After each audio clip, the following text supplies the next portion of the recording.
الألماني عن طريق الفرنسي يضرب الكرة كيسلي كومان، حط الكرة صريح في الشوط باش يشوط صريح. يا ولد يا ولد يا ولد، جول جول جول جول جول فيكتور ريتي بولتو. محلاك يا صاني، يقول الألمان ما هذه القذيفة يا صاني. بعيدا عن الضغط يسددون، يمتعون، يلعبون، ينجحون، يحافظون على سمعة البافاري. 2-0 في 42 دقيقة.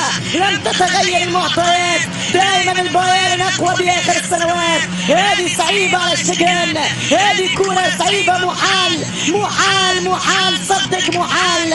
هدف الثاني من قذيفة صاني، صاروخ ألماني في مرمى ألماني لمصلحة البافاري ضد الكتالوني. لين بلاش ترشح ما فماش الآن، كل الاتجاه إلى لشبونة.